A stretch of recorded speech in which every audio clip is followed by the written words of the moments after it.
thank you guys all for joining Via and I. We're really excited about this, and we're calling this our leadership mentorship program. And the official name is we put Ben Kinney on it, but what many people don't know about is this was Via's idea. Via said, what would it be like if we trained leaders to be leaders like we think? What if we could develop, find, and attract leaders that we could build relationships with over time, and you never know where that path could go. We could end up in business together, or partnerships, or friends, or so on. And so many of the people on the call today are really great leaders in our company and friends with both Via and I. Via, anything you'd add about why we started this, or where it came from? Or it's kind of blown up, by the way. Yeah. Pretty phenomenal that over 1,000 leaders in the US and Canada have signed up to grow their leadership over a whole year. Yeah, I do. There's one thing I think I'd add, and that is that that I think our leadership journey, is kind of what led to this. And it was interesting because I assigned the 5 levels of leadership, right, as our first book. And what's interesting to me is that I had this aha like this week. And the aha was that, I might be going in some aspects of my life into level 4 leadership, right? Which is cool. Not in all arenas, but in some, which means you're going into pinnacle, which means you're going into level 5 leadership because I started this group. Kind of wild, isn't it? If you think about it, right? Because I said to you when we were talking, I was like, I don't want a company of followers. I want us to have a company of leaders, because I have just as big plans as you do, and what would inhibit growth the most is if we don't have enough leaders, right?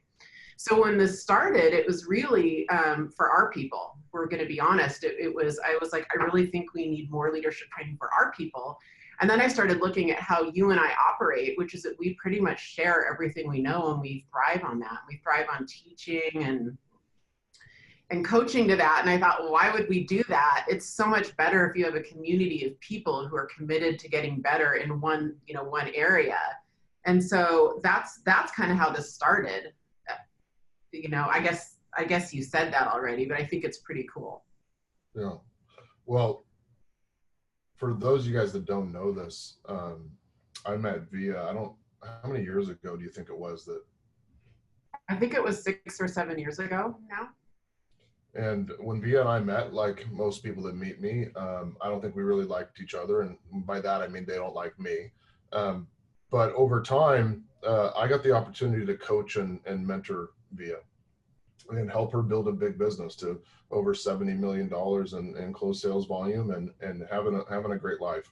And we grew close, and we grew not just in business, but in friendship. And we woke up one day and said, well, we should do something together. And that Via stepped into a new role, and her existing business keeps going.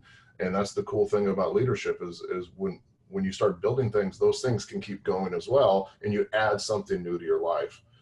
We talk about, well, first thing is everything that Via and I will probably ever do is going to come in the shape of a triangle or a circle. Yeah, we just do a lot of that. And I want to share with you guys a foundational triangle, a pyramid that means a lot to Via and I want us to talk through it for a little bit. So if you guys can see the screen, just type into the chat box for me and let me know what you guys see. And we're going to talk about this for a minute. So leadership is this process, and it's something that nobody wakes up a leader. Nobody's ever the best leader. It's an ongoing process. But I thought, how would we know what level of leadership that we're in ourselves, or what level our business is in, or what we need to focus on first? And that's the beautiful thing about a triangle, Via, is the height of the triangle is determined by what? By the foundation, by how big the foundation is. Yeah, by the base, right? And the bigger the base, the higher the triangle, the pyramid could go. And for us, that base is the first step of leadership. And as we take you through this journey this year, if you decide to stick with us and stay here, this is going to be about us pouring into you guys and helping you move up the triangle. The bottom of the triangle is leading ourselves. And leading ourselves, we can't lead, grow, or attract anybody until we master leading ourselves. And we'll talk about this in a lot more depth today. As you move up the triangle, and you only move up the triangle, by the way, once you've mastered the previous one, the next step of leadership is leading others. And we lead others by helping them become successful in their endeavors, personally, professionally, financially, whatever that might be. And one of the judgments that I always say is, hey, is this person a good leader? I'll ask the question, well, I don't know. How many people follow them? And that's a really interesting question, isn't it? How many people are following that leader? Because they might be a really nice guy or a really nice gal, but if there's nobody following them, then who are they leading? So as you move up this triangle, you get to go into the leading others piece, and you can tell the capacity of the leader by the size of the following. And if I could add one thing to that, Via, it would be additionally the tenure. I've seen people that have really big organizations, but every time I see them, right, you don't recognize anybody. Nobody's been there for a long time, right? It took Via and I 7 years or whatever to get into business together. We've known each other a long time. I just got to celebrate my partner Aaron's 8th year with me yesterday. And I got to celebrate Julian's 13th year with us at our last masterclass event. And these people have been with us a long time, and they would only be with you for that period of time if you've invested in their goals, in their vision, and in their lives, both personally and professionally. If you're successful enough to lead other people, then what you do is you grow leaders. And growing leaders is allows your organization to flourish when your organization are built by leaders who started in your company. We talk about this, how do we get to the point where we promote instead of place people into your company? So the third level of leadership in our triangle, this trademark Ben and Via, is how do we grow leaders? And that means you don't go hire your CEO, right? You wake up one day and your admin you hired 13 years ago, Jolene, is now the CEO of one of the largest real estate businesses in the nation, did almost $20 million in commission, because she grew within there. And because of that growth, you don't have those worries about, are they going to perform? I know she's going to perform. She's performed for 13 years, right? Are they going to show up? Yeah, she showed up when she was 474 months pregnant, right? And then she went and puked in the bathroom, and then she came back in the room and she kept showing up, right? Can I trust her? Well, she's had my bank account, my banks and my checks and my credit cards and access to everything in my life for 13 years. I could trust her with anything, right?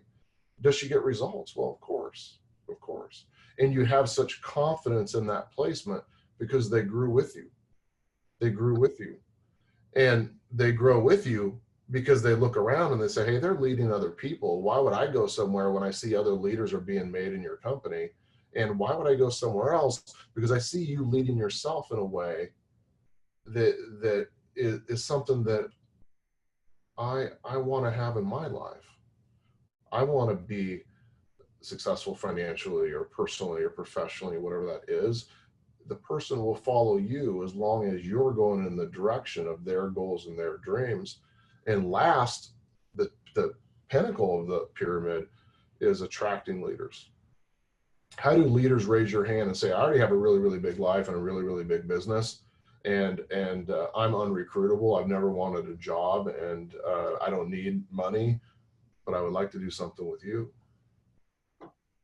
And I hope, Via, that over this period of time that we get to spend with these individuals, that we take them through this pyramid, and we start obviously at the base.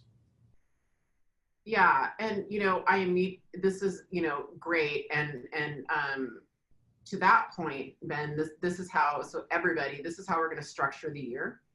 We're going to kind of have ish ish, a fourth of each of these four things. And I thought the 5 levels of leadership was really perfect because they're so in alignment with each other. Ben, can you pull up the pizza of control? Because I just want to point something out that I use literally on a daily basis with myself and my people. And it's given me a lot of comfort. Do you guys ever feel like in your leadership journey, there's out of control sometimes, like things are happening, there's market conditions, things are happening in your people's life you have no control of, right? And what gives me great comfort, and I think about this all the time, is that I can only focus on what I can control. And that starts with my mindset. I mean, the control triangle that Ben created to me is actually where self-leadership starts. It starts with the control triangle, right? So controlling how we think, ultimately where we spend time, who we spend time with leads us to money and finances, but it's also how we self-lead. So I think it's just an important component to add in. Yeah, leaders, as you say, is about first leading ourselves. The first step in leading yourselves is controlling what you think, what you think is possible, what you think about situations, etc. And if you can master your mindset, then the next thing that you have to master to become a really great leader is you got to master your ability to use time. And it's the number one thing that'll differentiate an average leader from an exceptional one, because we all have the same amount of time every single day, but some people just seem to use it better. You wake up and you're like, hey, I'm struggling running this team of 3 people, right? And we got 20 transactions going on, and you wake up and there's this person that's running 40 businesses and thousands of transactions and all these different things. And you're like, how do they do it? They must have so much more time than me. Yeah. It's simple that they just make better choices. And Ben, just to add before you get to the who on that one, when I teach this a lot, I add in behavior. I think time and behavior on that second level, because we can control how we think. What is that expression? You can't control your first thought, but you can control your second or third. I don't know what that phrase is, but I add behavior into time, because I think habits come into that. I think restraint comes into that. I think emotional regulation comes into that, right? I mean, I can't often help an internal volatility. I'm just a super quick, impulsive, passionate person, but I can certainly control how that comes out to my people, right? So I just think that's good with time. Yeah, time is one of those things that if you truly understand it, you use it differently. Jay Papasan, who's one of my better friends in the whole world, he said, I was talking to Gary Keller one day, and I said, Gary said, well, what are you doing for spring break? And he said, I think we're just going to stay home and do a little bit of whatever. And Gary said, well, you do realize that you only have 6 more spring breaks left with your kids. He's like, well, what do you mean? He said, well, they're 9 or 10 or whatever that age might be, right? In 6 or 7 years, they're not going to want to hang out with you. And then they're going to be graduating and gone. You only have 6 more opportunities to take a week. And all of a sudden Jay wakes up and says, oh, we're going somewhere next week. And they went and they rallied and they figured it out, because they understood that time goes so fast. In our professional lives, what we have to understand is everything we say yes to has a corresponding no. If you say yes to a shitty employee, you're saying no to investing time and energy into a great one, right? You say yes to working with a crappy client, you're taking time away and the ability to work with a good client, a motivated one. And every yes has a corresponding no, but we don't always treat it that way. Sometimes we treat it like every opportunity has to be said yes to, or we miss the opportunity. But not all opportunities are equal. You have to make sure that you have bandwidth, time, energy, money available for future opportunities. And the only way that happens is to say no to some today. Well, once you manage time, the next thing you do is you manage who you're around.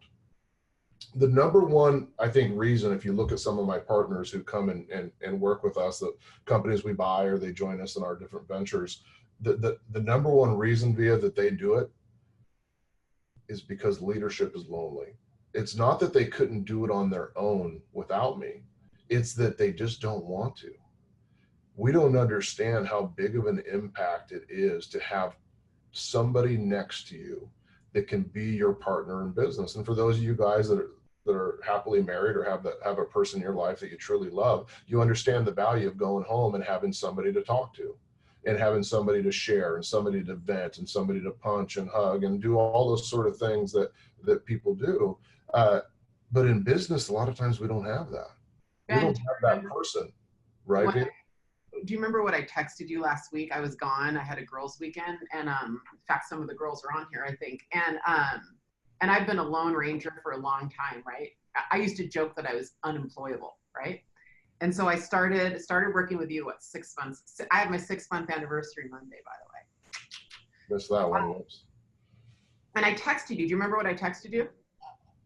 You text me 417 times a day. So this was the 412th one.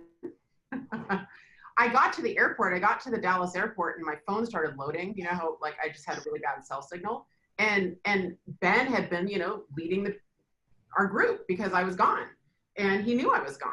I mean, he was like, I called him in front of a spa, and I'm like, hey, I'm just about to turn my phone off for 5 hours. He's like, I've got this, totally handle it, go. I've never had a captain of a ship when I'm gone. It is incredible. I would never do this alone again, ever. I didn't even know what I didn't know. It is so much better with people, with partners. Yeah. And having those people around you, whether they're friends, like you got to spend the weekend with the $5, right? Which is not really 5, which still confuses me. It was 11. It's 11 now. You get to go to masterminds, or you get these. I got to spend some time with Matt Fedek on the East Coast this week, and you get time with these amazing people, and you realize that they lift you up. And one of the tests in leadership, if you're around the right people, is when you leave that meeting, do you leave energized or de-energized, right? Are you walking out there saying, yeah, I'm gonna freaking kill it. I love this meeting. I'm jacked up. I got all these ideas. Or you walk out and you're like, I lost my tail again today. And that person walks away with all your energy and your happiness, right? And you realize that one of the things you can control in your life is who you're around. The question is, but do you? We have a sign that hangs in our office that says we time block drama. And we're available to talk about drama between 5 and 6 p.m. Unfortunately, we all leave at 4:59. Meaning we do not allow people to come and take a poop in our kitchen, right? You go poop anywhere you want, but you're not going to poop in my kitchen. How many minutes in were we having bets on like when poop was going to start? That's an off-limit word for these. We're no poop. I didn't say shit. Oh, well, I don't mind that actually. That actually is better to me. All right. Well, we do not allow people to come into our office.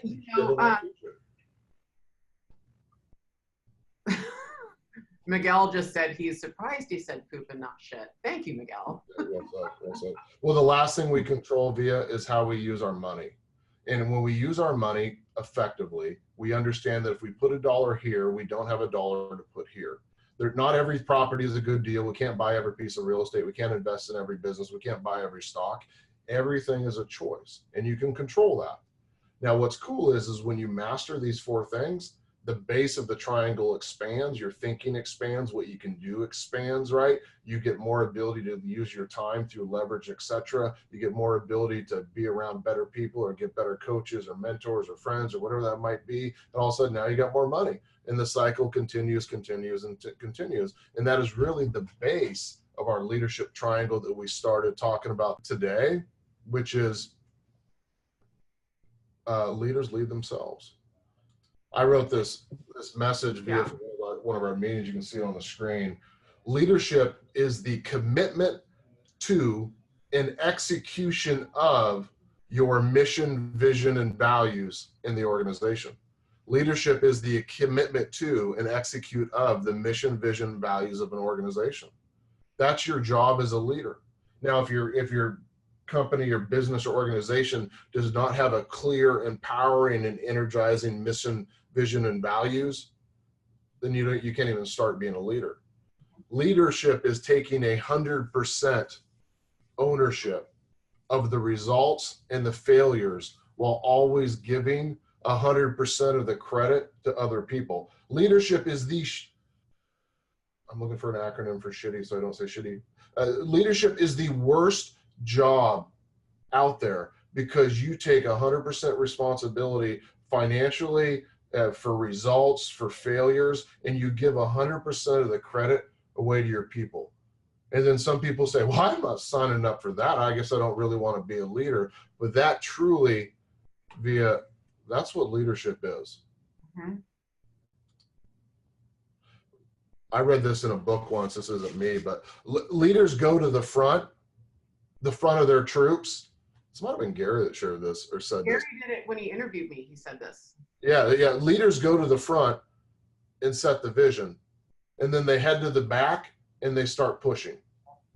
Right? They go up and they paint their face blue and they say, we're going to go out there. We're going to go down there. We're doing it. And then they get behind the troops and say, everybody forward. We're all moving forward. I don't think the youngins get that, Ben. I think that might be, we might have dated ourselves a little bit with the Braveheart reference. I'm not sure. I'm not willing to be in business or leadership with anybody that has not watched Braveheart at least 3 times. That's just a standard of life. We're solid. We are so solid because that is 3 hours of slow-mo is what that movie is. A whole bunch of people just yelled freedom, right? That's awesome. Everyone. Yeah. The interaction is blowing me up on this call. What's the primary job of a leader? A leader's primary job after setting the vision is to help coach and mentor their company's leaders through decisions and obstacles, even when they may not know the correct paths themselves. And Vija, you may not know this, but I came up with this idea after a call with you. And you called me one day and you said, Ben, how do you coach or mentor somebody through a scenario you've never been through? And I said, Vija, the job of the leader is to not always have the answers. The job of the leader is to have a commitment to help you find that answer. And we do that by asking questions. The secret is asking questions, taking them with you on the journey to find the answer, grabbing their hand. That's huge. That is huge. Can you say that again? That was huge, Ben. The secret is asking questions, taking them with you on the journey to find the answer, grabbing their hand and saying, let's go figure this out by figuring out what we do and what we don't know. And then what you do is you just walk with them. People often, if you've ever been in a meeting with me, Vija, what's the 2 things that I always have in front of myself? You have a Sharpie and blank white cardstock paper. Yeah, nothing fancy. Well, I'm not lying. I have my Sharpie right here and I have blank white paper. And the first thing I do is I get out as the leader and I take my pen out and I put the paper in front of me and I put my phone away and I look at them and I say, well, what do you want to work on today? And they said, well, I want to work on this. And I said, great. Would it be okay if I asked you some questions? And as I start asking questions, I start writing down the answers. And I have it all written out. And I'm writing everything down as much as I can because I'm trying to figure out, is that problem really the real problem? Is that problem even solvable? Do I have a solution for that in any way, right? And I keep walking with them until we figure it out. And then when I figure it out, I have that same Sharpie and pen and we come up with the solution. And then they leave with that paper of all their comments and thoughts and with the solution. And then they go do it. Right? That's what leadership is. It's not always being the smartest, being right. It's having a commitment that we're going to help them figure it out. Hey, Ben, can we stay here for a minute? I want to drill down on these. Can I ask you a couple questions? Yeah. I want everybody to, here's what I know. What I know is that most people have not achieved the level of leadership that you have achieved at age 40. And I want to make sure that we are using this to, I want to give actionable things to everybody listening. And I want to break some down because when you say taking them with you on the journey, that's actually a game-changing concept. And you say it and you don't even know what you don't know, but we all watching this know that is easier said than done. So help us give us all some ways you do that. I get that it's questions, but there's got to be more. Is it just questions? How do you take so many people on a journey with you and you don't even know what the end game is? You know what you taught me in Washington, D.C. last month that I literally think about daily. I say it all the time now. But one of the things you taught me is I kept saying, Ben, I need to know what the top of the mountain looks like. Like you need to cast that vision. I'm not understanding. I work better when I know what the end is. And you go, Via, look out those sliding doors. I think we were at the Mankiti office. And I go, okay. And you go, what can you see? I said, well, I can kind of see a walkway that goes around the corner. And you go, great. If you walked out that walkway, what would you see when you turn left? I said, well, I'm guessing I would see a sidewalk and I'd see the end of the building. And you go, great. When you walk to the end of the building, what would you see? I go, well, then I'm guessing I'd see probably a broader area. Like I'd see a bigger area. And you're like, yeah. And the cool thing is that you make decisions at each juncture. Do you turn right or left? You know, how fast do you go? How slow do you go? Where do you go? And that's enough, as long as you know in general that you're heading north, you know, basically, right? But I mean, that was brilliant. And I don't even think you realize you do this stuff. So help us tactically understand how we can take our people on our journeys with us, you know, and we're not Ben Kinney. Don't you guys all want to know that? Like, it's easy for Ben to say this, but like, help us.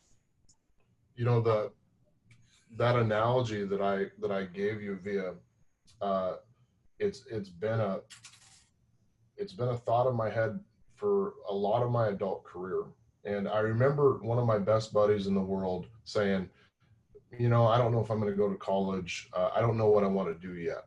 And we fast forward, aging myself now, 20 years, you know, forward.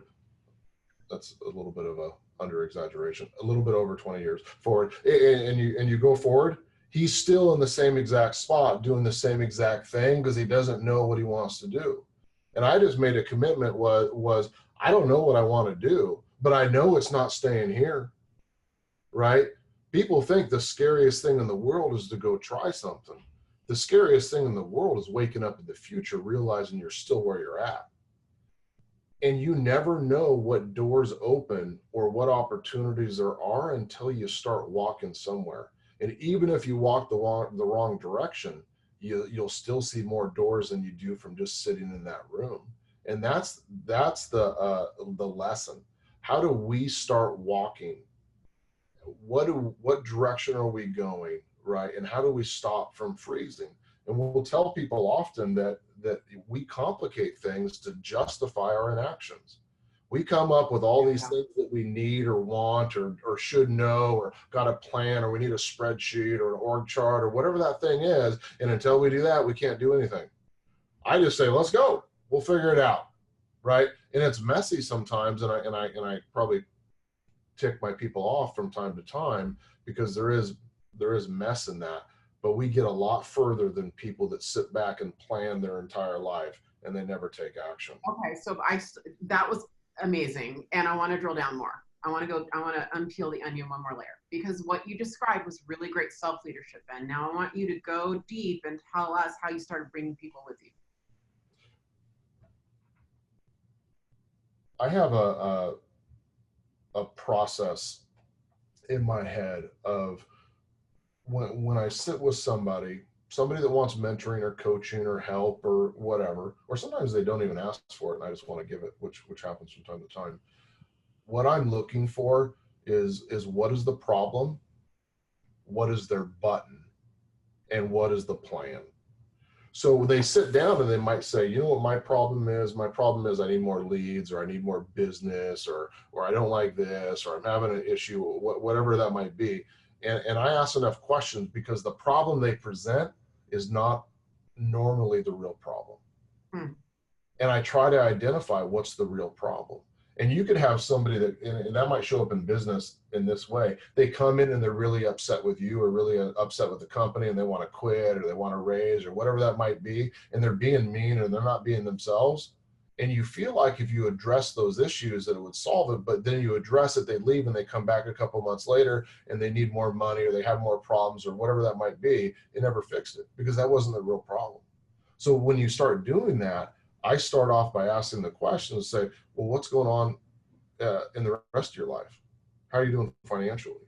How's your relationships at home? How are your kids? How are you physically? Are you feeling okay? Are you sick? Is your family sick? What are the biggest stresses in your life? Tell me more, right?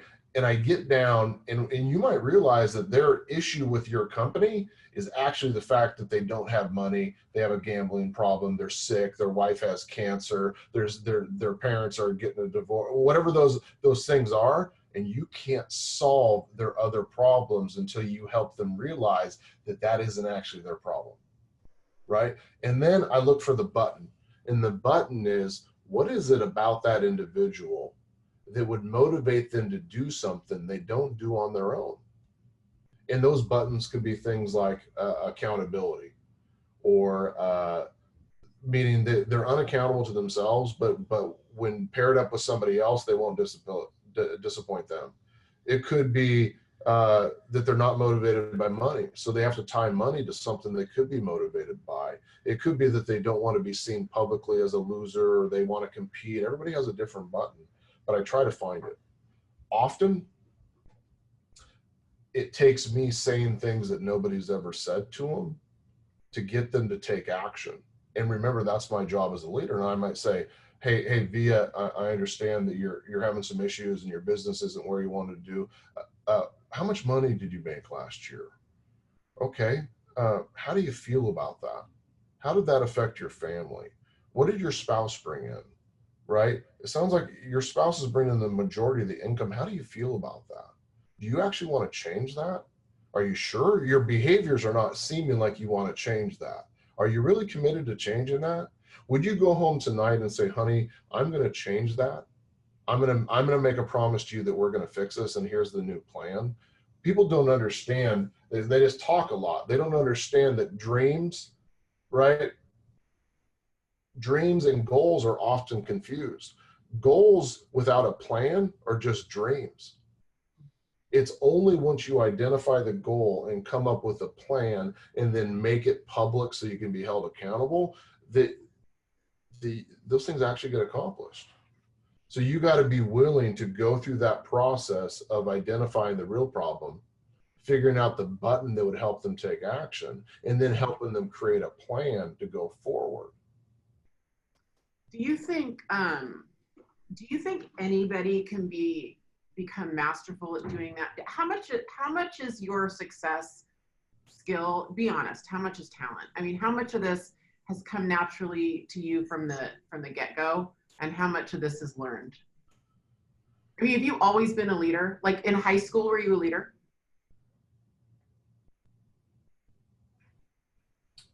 In some ways, I think I showed up as a leader, but Jolene would tell you truly that I am nowhere close today as I was when she met me. And because leadership is not something you're born with, it's a skill that you develop. It's the same thing with hiring. I'm good at hiring because I've interviewed 1,000 people. You want to be good at hiring, interview 1,000 people. You interview 1,000 people, you'll know the difference between the worst one and the best one because you've seen both, right? A lot of it's time on task. The real benefits of being in partnership and working with somebody else or having that coach or that mentor is that person, if you choose the right one, it's not that they're smarter than you. It's that they've already failed at that. They're just ahead of you, right? And a lot of times my answers will go back to say, hey, I know this doesn't sound right, but here's what happened to me when I did that. And I believe that's the same pothole that you're going to actually step in. Now, here's what I do to avoid it. And sometimes you got to let them walk in there and fall in it before they're going to listen to you. And sometimes you can help them avoid that. Leadership is not something you have. It's a journey that you go on. I'll know that somebody will be able to become that person when you realize that that person cares more about the people they're leading than they do about themselves. The person that wakes up and says, how do I make $1 million is not the person that wins. What was that, Via? I didn't hear you. Now I heard you. The person that wakes up and says, I want to make $1 million doesn't normally make it. The person wakes up and says, how do I help 10 of my employees make 100,000? Wakes up one day and they're making $1 million. When somebody says, hey, I want to go help 10 people become millionaires, you wake up one day and you're worth 10 million. But it's about the success of other people, right? There's nothing wrong with being an individual performer and doing stuff on your own. That's actually great. It's just hard to be a business leader and have a business other than yourself and have that mindset. Yeah, that's great. So, I mean, what I'm hearing you say is that anybody watching this can be, you know, a level 5 leader, certainly at the top of the pyramid, that our leadership triangle pyramid. That's what I'm hearing you say. As long as you don't try, you know, you'll get people, they'll come and say, I just hired a 1 in a million hire. And my question always is, did you interview 1 million people? I just hired my replacement, real talent CEO. And I say, well, come back in 2 years and tell me. Because it takes 2 years for talent, integrity, commitment, work ethic, and consistent results to show up before you even know. That's why we always start at the bottom of the triangle with ourselves and then leading others and then turning those people into leaders, because that's how long it takes. Do you, on going back to your leadership triangle, we can pull that up if you want. Going back to that, you know, we're all either in the middle of reading 5 Levels of Leadership or have read it, but let's go to your triangle. I want to talk about you, Ben Kinney, because, you know, you're on the Zoom, John Maxwell's not. How much time are you devoting to leading yourself at this stage of your life? More than I ever have in my entire career. And I mean that, Via. I know you have. That's why I asked. Yeah. I mean, if you can see behind me, everything behind me is stacks of books. On my couch in my office here, I got 30 books sitting there. The question that I ask myself in leading myself is multifaceted. What am I doing to make sure that I have the energy to succeed in my role and succeeding in leading other people? Because managing your energy is a true focus of a leader. The next thing is, what am I doing? And this is a question that I ask all the time. How can I bring value to my people today? What am I doing to continue to bring value to my people? And I'm not born with all the answers in the world, right? So every day I have to search knowledge and information through podcasts, videos, books, Audible, whatever it is, or learning through experience, so that the next day I can bring you guys something new. And that is a leader's commitment, is they have to grow, and they don't just grow short term, they grow forever, so that the people continue to follow them. Because Via, if you walked in the room in a couple of years and you said, hey, I've learned everything I need to learn and I've accomplished everything I can accomplish here, you're going to go somewhere. And I can't be mad at you. The non-leader says, you know what, that person's not loyal. That person doesn't care about me. We both know I'd kick your ass before that happened. Like, if we're not growing fast enough for that to happen, like. Right. But the truth is that if you left, that's my fault. Yeah. Because I'm the only person in that equation I could have controlled. Yeah. What could I have done to make sure that that person stayed with me? 100%. You know what I love about this pyramid, and we've been, this pyramid, by the way, originated at Win, Make, Give, and there's a group of about 30 of us, many of whom are on this call, who are in a master class that stem from that. We meet every other month. And so we've been studying this for, I'm trying to think how long. We've been studying this since what, October? October. And so this leadership pyramid's taken up a lot of brain space for me.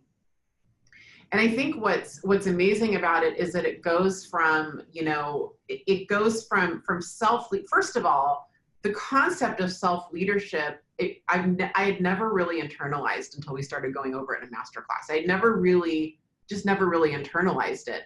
And I mean, that right there is I almost view it now as part of my daily role. I don't even know how to explain it. I've gone from, okay, I need to read some books and I need to, you know, read some podcasts, to like a deeply felt commitment to having to do this in order to lead my people better. It's been an amazing journey that really came from that class you created from Win Make Give. And I mean, I have read Tony Schwartz, The Power of Full Engagement 3 times in my life. I've sent it to you before. You said it was boring. And then you finally internalized it. And the concept of managing your energy, it's game changing, isn't it? Yep. You know, I was the first one that mailed that sent that to you and you said it was boring. Do you remember that years ago? I don't, but thank you for rubbing it in. I just wanted to tell 500 people here because it makes me feel better. And it's, you know, this is my chance. I'm kidding. But, you know, managing energy, you are the one, you completely got me onto EQ. You know, emotional intelligence is more important than IQ for sure for all of us. I talk about it all the time. We can post that Harvard Business Review article on our Facebook group. Yeah, emotional intelligence has been something that I've been working on myself, and we'll probably do a whole call about emotional 100%. intelligence. Yeah. And it's one of the books that I'd recommend reading, but let's talk about it for a second. Emotional intelligence are a combination of 5 skills or areas that we need to focus on to becoming the best leader possible. And the first one is self-awareness. That's knowing one's strengths, weaknesses, drives, values, and impacts on others. That's knowing your own strength, your own weaknesses, your own drives, your own values, and your own impacts on others. Number 2, self-regulation, controlling or redirecting disruptive impulses or moods. This is why we write an email and we put it in our drafts, Via. This is why we write a text and we save it and we don't send it, right? And of all people in the world, I'm guilty of not doing this sometimes. But understanding for a second, my impulse is to send a text, make a call, send an email that says, hey, go to hell. You wronged me, and now you can just go to hell. Hold on, I want to pause on emotional regulation, on self-regulation, because number one, we had a couple questions about it. Never ever worked with anybody my entire career, and I'm older than Ben, as much as that pains me to admit. I've never known anybody with as much emotional regulations as you. And what I mean by that is, you know, most people's lines like here, like if you say keep your emotions between the lines, they're like, it's really big, I'm trying to fit it in the screen. My lines are pretty big, but they might, I work on that. Ben's lines are like here, right? And here's what's cool about Ben. I just want to point this out. The one and only time I ever see Ben react and not respond and shoot off a text or an email is when something happens to his people. It's never, ever about something that happens to him. So the only time I've ever seen him go out of these little lines ever is when it's one of us, which I think, you know, I think is really cool. I actually think that's a cool fault to have, right? It's almost like a humble brag fault. Because, you know, we should do a whole webinar on emotional regulation, on self-regulation. It's a way bigger deal than anyone thinks. I agree. Somebody asked to reread it. Self-regulation, controlling or redirecting disruptive impulses and moods. The third one, motivation, relishing achievement for its own sake. This is an issue that you'll have, and we'll talk about this over the year if you guys come back to another call with us, is when you make your life about a destination, you get to the top of that mountain and you high five, and for 30 seconds you feel awesome. That's a goal, that's an amount of money, that's the house, that's a team of a certain amount of size, that's selling a certain amount of product, whatever those things might be. And for 1 second you're happy, and then you look around and you're like, oh my gosh, there's a bigger mountain. There's a bigger mountain. Now I got to climb that. And then you go climb that mountain and you spend years and years and years. And then finally you might get there and you get to the top and you're like, oh, I feel great. This is awesome. And then all of a sudden there's a bigger mountain. See, here's the problem, people. There's always a bigger mountain. If you don't find joy in the journey, you'll never find happiness in your career, your life, your marriage, any of those other things. You have to seek out every single day motivation, achievement on a regular basis. It can't just be about this long time destination. Next, fourth, and this might be one of the biggest ones in emotional intelligence, empathy, understanding other people's emotional makeup. And I ask myself the question, what might be going on in that person's world for them to behave this way? Hey, David, do me a favor, put your feet in his shoes today. Explain to me, just role play with me. What would it be like to be that person today? What's going on in their lives or their business and so on? And if you don't know that, you don't have enough information and you need to start asking questions. Empathy is a powerful tool. And you'll know as you heard my stories, and you'll hear more of Via's and mine's over time, that when somebody harms me in a bad way, one of the first things that I do is I say, Via, I would like to apologize. I want to apologize for whatever I did that caused this resentment and these feelings and these emotions, and that made you feel that whatever you did or were going to do was okay. And I need to take ownership and I need to apologize. Number two, Via, I want you to know that I forgive you. From today forward, I don't need to think about this or talk about this again. Whatever you stole, whatever you had, whatever is going on, we're good. And we understand that the first step is empathy, because I want to understand what's going on with you. And the next step is forgiveness, because if you don't forgive somebody, then what happens is they continue to steal from your head and your heart. And it becomes this lifelong issue of resentment that builds up until you don't like, don't trust, or don't have anybody around you. You just end up angry and jaded and lonely with a freaking cat, which you don't want a cat. You want a golden retriever. Cats are horrible. I digress, Via. Last one is social skill. Your ability to build rapport with others and move them in a desired direction. And that's why I wrote a class called Persuaded, because I wanted to teach people, how do you build rapport? Right? How do the scam artists, the politicians, the palm readers, the salespeople, the national speakers, how do they build rapport? And then what from that can you learn so that you can build rapport in a positive way to make a positive impact? So you add all those things up together: self-awareness, self-regulation, motivation, empathy, and social skill. That's what determines your emotional intelligence. Your emotional intelligence will determine your ability to have an awesome life, lead a big company, and become a great leader and a great manager. So if that's the base of the triangle, that should be a big piece of our time, that we spend time learning. You know, I want to just go back to two things before I want to go to some Q&A. But I want to go back to two things you said, and to just piggyback on. One of them is that you've modeled that a lot for me, the I'm sorry, going back to number 4, I think it was, where you said, look, I'm sorry for whatever I did to get you to the point where you were so angry that you stole from me.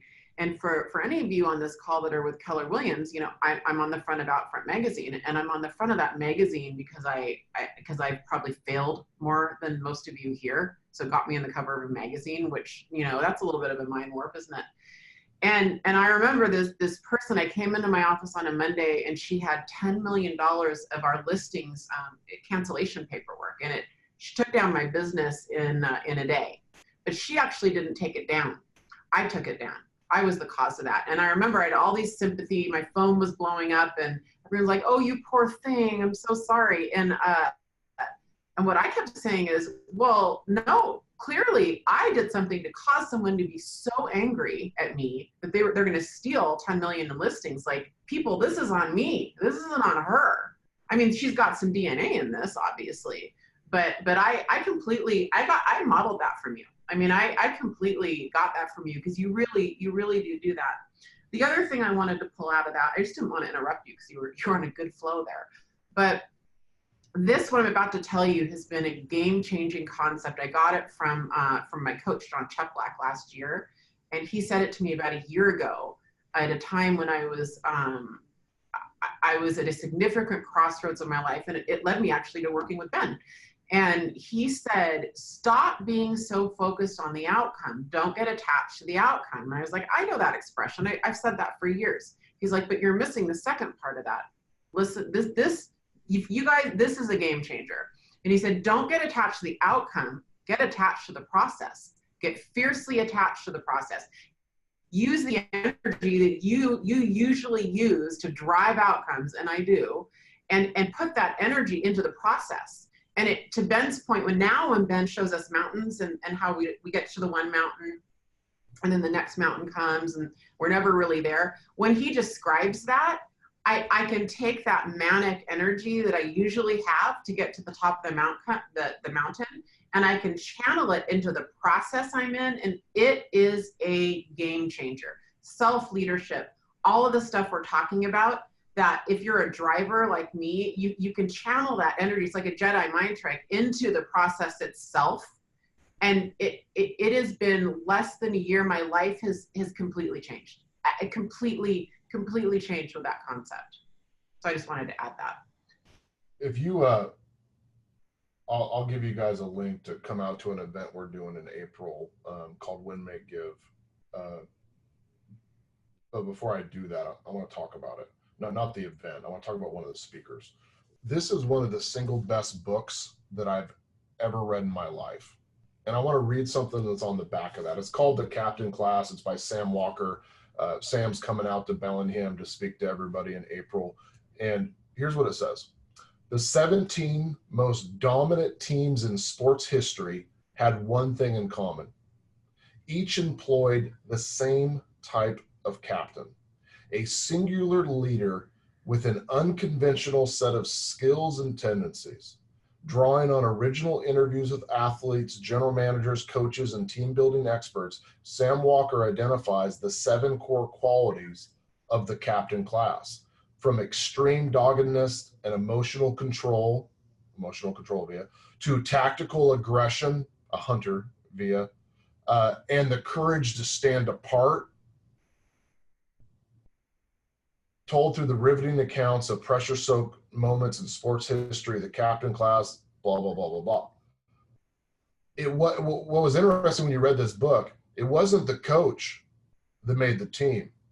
It was the captain sitting on the field, being willing to run with them walk with them, hold their hands, carry that ball to the finish, that made the difference between winning and losing.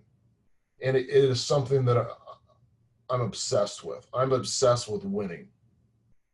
I want to win, and I want my people to win, and I want to do all these things so that we can win at a really, really high level. So read the captain of the class, and if you're coming out for Win, Make, Give, get ready to hear Sam Walker, because it's incredible and phenomenal. Next, if you're coming out, read this book first. It's called Profit First. Profit First is about moving, and I think it's an industry problem, guys.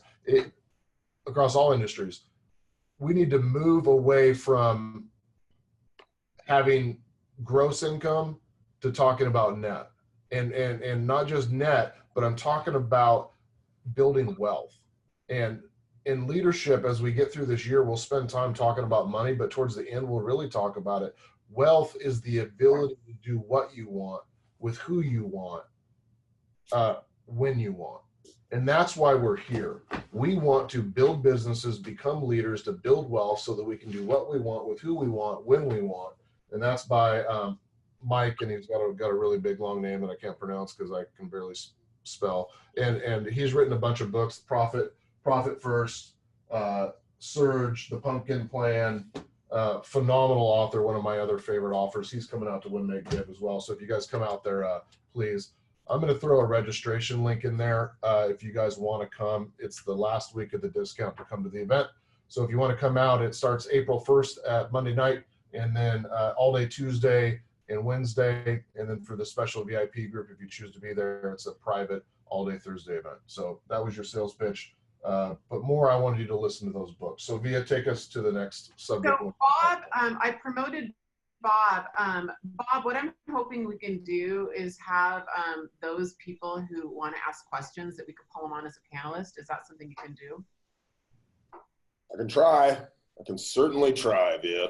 If you have a good question and you'd like to be seen on camera and you'd like to talk to us, type in something in there and Bob can promote you. Otherwise, type it in there and we'll do our best. We'll answer about 10 minutes worth of questions, and then we're going to kill this and move on, and we'll see you at the next one. So stay here for this. It's going to be powerful. I do want to answer one question that's been coming up a lot. So one of the book I mentioned was The Power of Full Engagement by Tony Schwartz.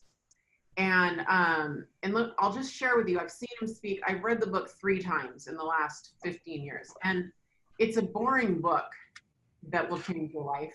There's no way around it. Some books are not page turners, you know, it's just one of those books. And it's the concept of not controlling your time, controlling your energy. And, you know, he basically talks about writing a novel. And instead of slogging forward doing 18-hour days, he kind of did them in a series of sprints and recoveries.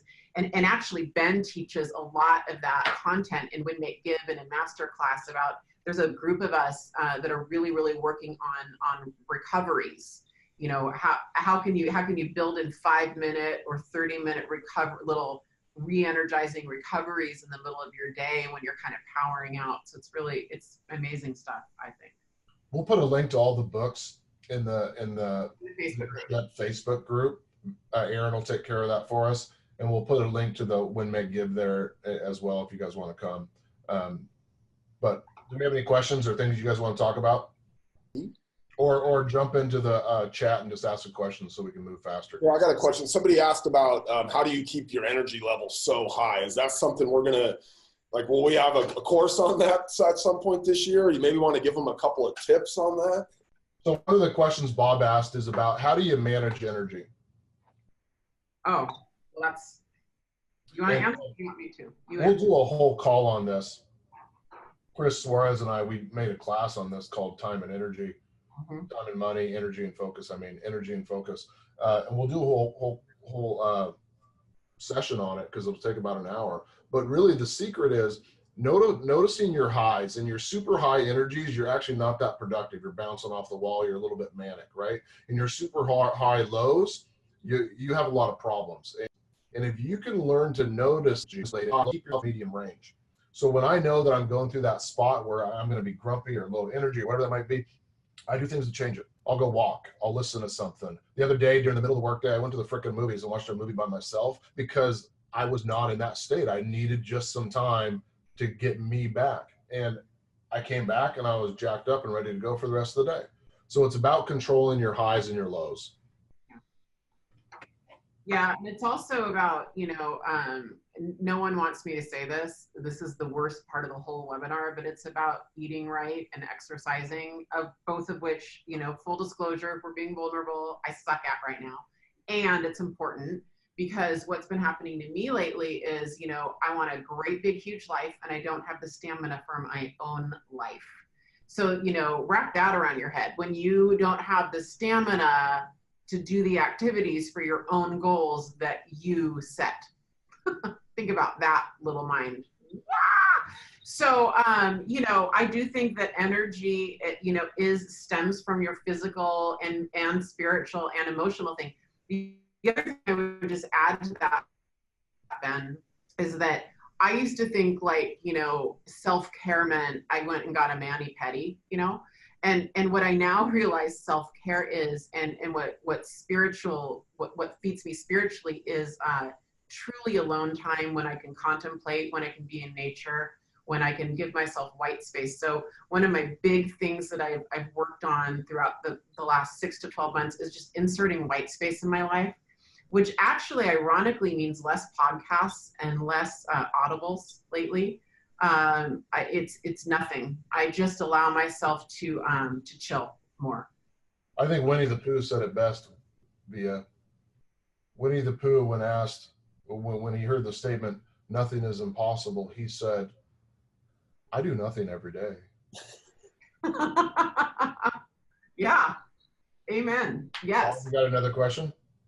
Yeah, I've got a couple in here. What podcasts, leadership podcasts, you listening to right now, Ben? Can you give me 1 or 2, 3? Even though Via's not listening to podcasts anymore. What? Say that? Can I answer with my favorite one lately? Oh my gosh.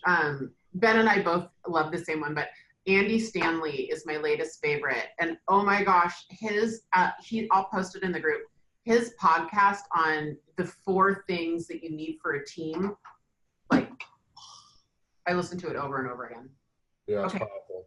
I love Andy Stanley's podcast. I love How I Built This. One of my favorite all times. Jay Papasan introduced it to me. I love the One Thing podcast. I listen to one called Masters of Scale a lot. I love the Bigger Pockets podcast. In fact, if you guys want a little tidbit I haven't announced yet, one of the main individuals from Bigger Pockets is coming to Win, Make, Give. He just wrote a book called Long Distance Investing, and he's coming out there to talk about how to find rental properties and investment properties when in your area they're not affordable, and how do you manage that and do that, because part of Win, Make, Give is about building wealth. And we'll get you a link to his book as well. It's really incredible, and we're excited to have him come out there. We haven't even announced him yet. Bob, what else? I think we're all obsessed with How I Built This, by the way. No one around here misses an episode that I know of. All right, what else? Sorry. Scott wants to know when you're going to find yourself in this position, Ben, you've found yourself in this position a lot over the years, I would assume. When leading somebody who's older or maybe just thinks they have more experience than you, how do you handle that, right? I'm sure you've come across this, right? And probably less so recently, but how do you deal with that? You know, all the time, my career, I've been the youngest leader in our organization and it's flipped as of lately. So I've dealt with that my whole career. But what people try to do is they try to make leadership be an authority position. In fact, in our company, we don't like org charts. One of our mottos is one company, one position. I actually believe that everybody. You don't love org charts. Yeah, I hate org charts. Everybody in our company is the janitor, and everybody in our company is the CEO. And we share that role. We clean up crap every day, and we make important decisions. That's what we do. And I say that with respect because my mom was a janitor, and she worked really hard, and the janitor's job is one of the hardest jobs out there, right? But the CEO's job is equally as hard. Well, my point is, you cannot create leadership through title or position. Leadership comes through one person's acknowledgement that you can help them succeed at whatever they're trying to accomplish. And part of that for me comes by becoming a better coach and better at asking questions. I might lead somebody and they don't even know that I just led them. They might walk out of the room telling me that it's their idea, but they're going to go do it. And that's fine, because I don't have any ego tied to if it was my idea or not, even though I might have led them down that journey until they came up with it. Does that make sense? So it's about getting that person so that they see value in you. Some people are just not coachable. Some people cannot be mentored or helped because those individuals spend the whole time thinking of what they're going to say next and no time listening to what you're saying anyway. So you might as well just not talk to them. And the way I handle that is I might say, hey, Scott, I understand you had some questions. You come in here and you ask me some questions, but every time I give you an answer, you just talk back at me.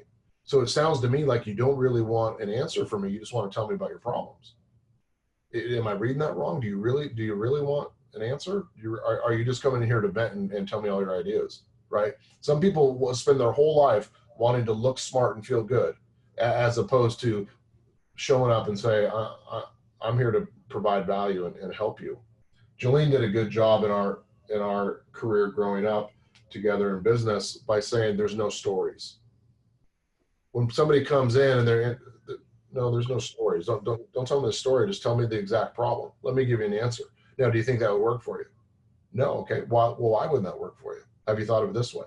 Well, what about this? Well, that won't work either. Great. Well, those are my 2 ideas. What ideas do you have? Great. Go do that. If it doesn't work, you should try my 2. High five. Get out of here. Well, we don't want to keep these calls longer than we promised. Via and Bob, we've been on for an hour and 6 minutes. If this was of value to you guys, type into the chat box what your takeaway was. Would you come on another one? Would you invite other people into our leadership program? Are you actually going to read the books that we wrote? Are you coming to Win, Make, Give to hang out with us and meet us in person and see our operations and have a good time and that kind of stuff? I really appreciate over 500 individuals giving up time today to spend with Bob and Via and I. And some of these calls are going to be Bob and Via, and some of these are going to be other people, and some of these are going to be me and the whole Yeah, we group. have all sorts of guests coming on this year. It's going to be awesome. And by the way, those books that he gave you are for Win, Make, Give. They're not for this group necessarily. And you have a lot of books to read. So you sign that commitment letter. I said 8 to 10 books. The go-getter are going to read them all. Just, try to stay up. I know we're all busy. Well, I think you guys should go out and win, make a lot of money, give it all away, do some good. And I'll see you guys on the next call, the next event. Make sure you're in the Facebook group and reach out to any of us if you guys need anything. Thanks for doing this and organizing this group. Yeah, I think it's going to be powerful. Excited to get to know you guys over the year, and you never know where the future leads. We might end up in business partners, or you never know. I might all end up working for all of you. And we'll figure out how to bring more people on via video next time and not surprise them, right? Hey, you're on video. Yeah. We'll figure it out. We'll figure it out. All right, guys. See you later.